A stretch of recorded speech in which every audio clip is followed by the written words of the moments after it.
So what's up, kamusta? Ayos ba tayo dyan? So nandito tayo ngayon sa may Premium Bikes Baliwag branch para sa update natin. At meron tayong nakitang bagong motorcycle. Nakita ni Suzuki. Ano nga ba ito? Yung Suzuki Smash FI. So ngayon 2025, meron silang bagong nilabas ngayon. Alamin na rin natin yung presyo at yung specification niya ngayong 2025. So tara, mahan nyo ako. Walk around natin. Ayos na siya.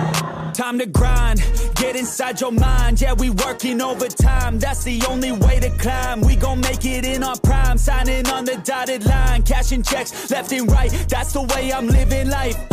I feel alive when I got a goal in sight. Chip away, I gotta fight. Ain't nobody else in sight. Man, I think I see the light. Yeah, that shit is so bright. Follow me, I got the guide. See you on the other side, son.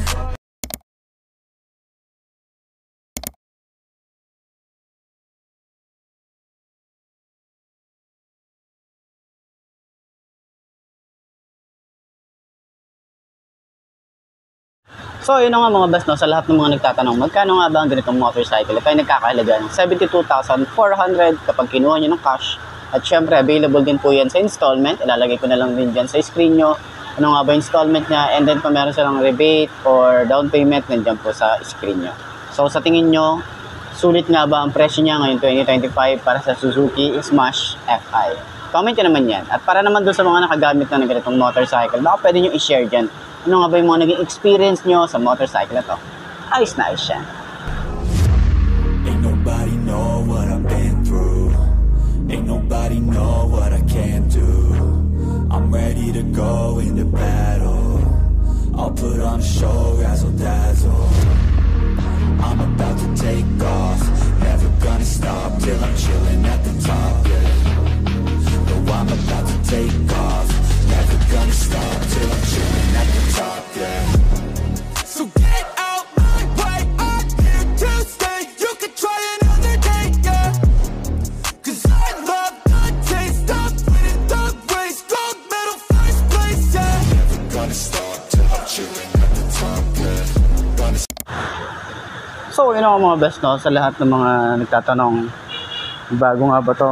Ayun, meron silang nilabas itong si Suzuki na sabi ko nung last time na nag-vlog tayo ng Smash, wala silang masyadong nilalabas kasi parang binabago lang din naman nila yung mga design ng vehicles. Halos karamihan ng mga motorcycle, ganun talaga yung nilalabas nila. Lalo na kung talagang mabenta, katulad nitong Smash na hindi nawawala sa market. Talagang binabago-bago lang nila yung mga color combination, yung decals. Yun yung madalas na binabago talaga. Sa specs, yung pa rin naman, wala naman tayong pinagkaiba rito. Pero yun na nga, dahil nga 2025 na, ang gusto natin talaga rito, yung mugs niya na kulay gold, ibang-iba na rin yung itsura niya. And then kulay gold din sa Macto, yung design ng decals niya dun sa mugs niya. Ayos, diba?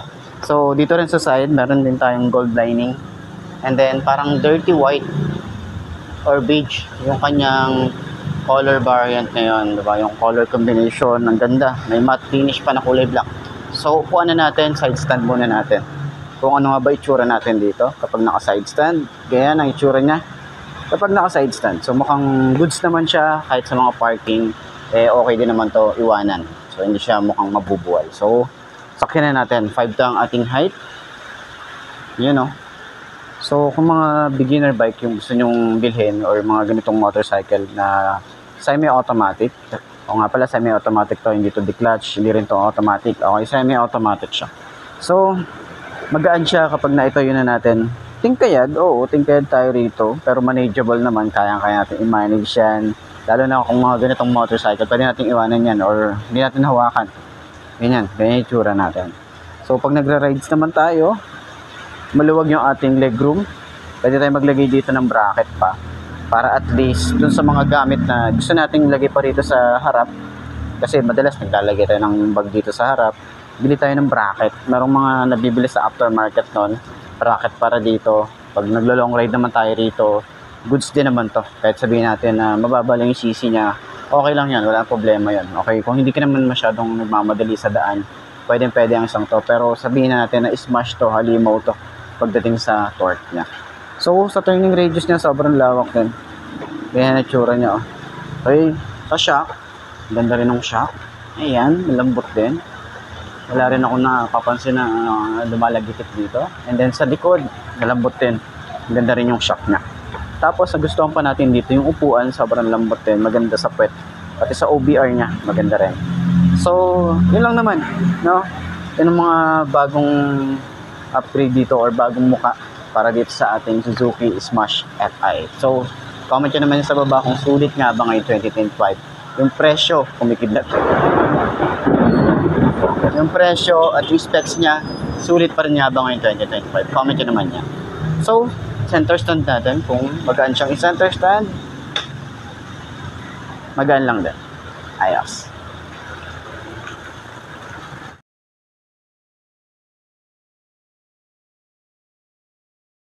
So, yun ang mga best, no? Ngayon 2025 naglabas si Suzuki ng Suzuki Smash FI. So, last time nakapag-vlog tayo nung carb type sa Suzuki mismo, dyan sa may Baliwag din.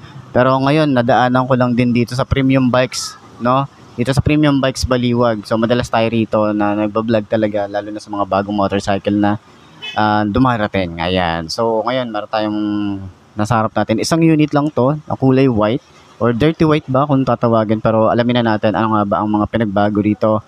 And comment nyo na rin yan sa baba kung ano mga ba yung mga mapapansin nyo dito sa motorcycle na to, para at least meron din ako idea. So tara, walk around na natin.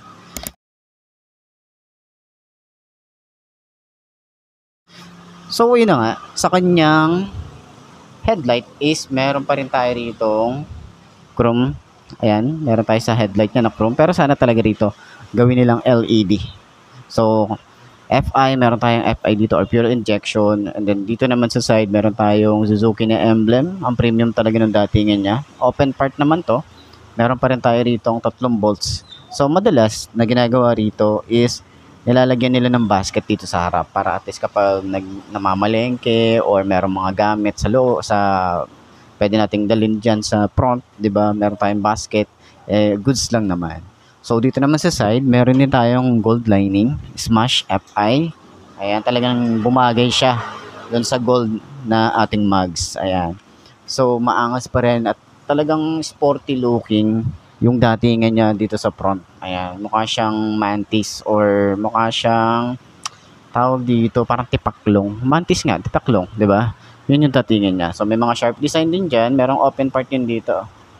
Then dito sa side, meron tayong gold lining din. May Suzuki, may kulay gray and gold.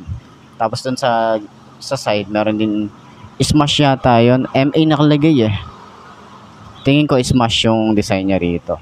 Ayan. So meron dun gold and gray din. So sa kanyang front fender, yun, flexible din siya. And then, bulking tingnan. Meron din tayo extension. Ayan, naka-air-cooled ang isang to. Ito yung kanyang air filter. And then, naka-telescopic fork. Meron tayong magandang mugs. Dito talaga ako nagagandahan sa mugs na. Tapos parang ang laki. MVP Star yung kanyang brand. Ang size dito ay 70-90 by 17. Tube type pa rin naman ang isang to. Pero pwede niya ipa-tubeless. Kasi, naka-mugs naman tayo rito. Tsaka Japan Technology ang isang to. Ayan. Ayan, naka-tube type siya. Pero maganda yung tires niya. Ayan. So, dito naman sa side, meron din tayong single disc brake. Nakanisin yung kanyang caliper. Naka-single pad caliper din tayo rito. Ganyan ang itsura niya rito sa side. And meron tayo ritong foot pegs na hindi napiflip. Ayan. Pero combination ng rubber and metal. Maliit lang din naman kasi yung CC nito or yung makina niya, maliit lang din naman. May Suzuki tayo na naka-engrave. Meron tayong bracket na ganyan. Yung kanyang rear brake pedal, smooth lang din, pero naririnig nyo yun, meron siyang ayan, tumatama. So bakal yan.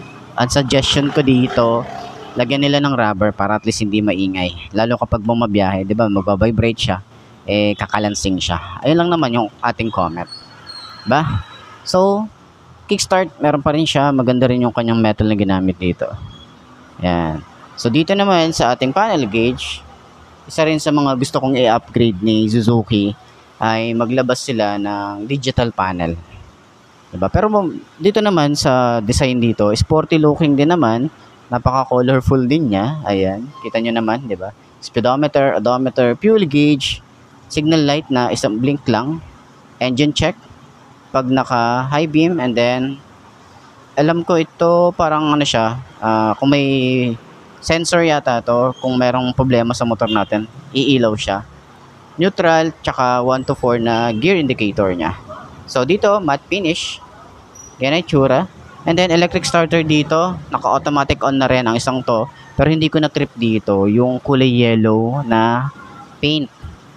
Hindi siya bagay. Pero kung siguro white din, katulad nung sa mga mga fairings niya, kung sinabay yon, maganda yon, 'di ba?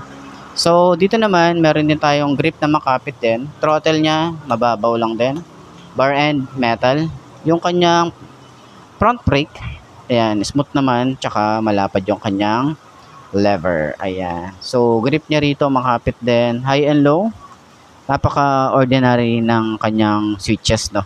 Talagang basic na basic lang. Wala tayong masyadong special para dito. Signal light, and then busina. So wala siyang flasher, wala siyang hazard switch, wala siyang ganon. Okay? So pagbaba naman natin, napakasimple lang din ng ignition, pero meron tayong shutter lock din dito, and then yung susi, ganyan ang itsura niya. Ayan. So pagdating naman dito sa side, wala tayong side pocket, pero sana dito maglagay sila kahit yung side pocket dito. Tapos maglagay sila ng USB charging port. 'Yon, 'di ba? So dito naman meron tayong parang palikpik, eh, no? May open part naman tayo rito para pag may mag-a-adjust tayo rito or kailangan tayong may i-adjust dito, hindi ko sure kung meron, 'di ba? Then, upuan, makapal yung upuan. Okay, malambot. 'Yon, maganda rin yung leather niya ginamit dito. Ayan. Tapos sa OBR malambot din. Yung ating upuan, meron tayo ritong helmet hook. Yung ating compartment, dito yung battery, dito rin yung ating mga basic tools. Yung ating side mirror, malapad din. Ayan. So, ating gas tank, napakalinis lang. Tapos may saluhan ng ating gas, no? Kapag in case na natapon, okay? Hindi tayo mag-worry na baka masira yung paint na ito. Pero ang comment ko, dahil meron akong nakitang bakas dito or bakat. Ayan. So, sana dito, lagyan ng goma itong side na to para iwas na, or kung bibili man ako nito, gagawin ko, tatakpan ko to ng kahit basahan, kahit dito sa side na to. Tapos saka ko siya isasara para hindi nagagasgas yung paint. Ayan, sayang kasi 'di ba? Pagkatagalan kasi gagasgas yan. Ating grab bar, ayan. Ganda rin yung design, meron tayong mga ganyan, no? Tapos metal naman yan. So kung gusto niyo maglagay ng top box bracket para sa top box, pwede. Ayan. So, dito naman sa side, meron tayong dual shock. Then may swing arm din tayo. Naka-drum brake din tayo dito sa likod. Ang size nga pala dito sa likod ay 80 by 90 by 17. Tube type pa rin naman ang isang to. And then, Japan Technology pa rin yung kanyang brand or yung MVP Star. Ayan. So, ganda nung nung kanyang tambucho, meron siyang dalawang part. Ito ay metal dito sa dulo na kulay gray na may mga glitter effect. Kita nyo naman, di ba? Sa video pa lang. Ito naman is plastic. Ayan, hanggang dun. Hanggang dun yung plastic niya. Ayan. So, itsura ng tambucho, simple lang din naman. Then, yung smash natin dito. And yung ating taillight na mukha siyang LED pero meron siyang reflector kasi dito. And then, yung taillight niya is bulb type. Signal light niya, bulb type din. Fender, ganda rin, lapad, okay, flexible. Dito naman sa side, meron tayong chain cover. Yung ating sprocket. Yung size dito ay, anong size niya to? 37, ayan, 37. Yung kanyang sprocket size. Ganda rin yung kanyang chain cover. Ayan. Naka-dual head shifter din tayo rito. Maganda rin yung kanyang makina. Yan yung itsura niya. Okay, so hindi napi-flip yung kanyang foot pegs. Ayan. So, yan. Nakita nyo na yung bagong nilabas ni Suzuki Smash FI. So, sa tingin nyo, sulit nga ba ang kanyang design and specs and price? So, kung gusto nyo ng ganitong motorcycle, kontakan nyo na lang si Premium Bikes or pwede nyo i-message sila sa mga FB page nila. Maraming premium bikes. So, hanapin nyo na lang yun sa lugar nyo kung saan kayo malapit. And then, pwede kayo magpa-deliver ng ganitong motorcycle. So, yun lang. Ayos na ayos siya. So yun nga mga best, no? Ito na ba ang motor na babagi sa'yo? Kung ito na nga ay markahan mo na at mag-subscribe ka na sa aking YouTube channel, i-click mo na rin yung notification bell para updated ka sa lahat ng videos na upload natin. Dito araw-araw, so laging tatandaan, wala sa brand ng motor ang itatagal yan. Kundi nasa pag-aalaga mo yan, tatagal yan, ayos na ayos yan. So kita ka na lang ulit tayo bukas. I'm Mark D. Ciao. Maraming salamat sa inyo. Babush. Haha. Gonna stop till I'm chilling at the top, yeah. Gonna stop till I'm chilling at the top, yeah.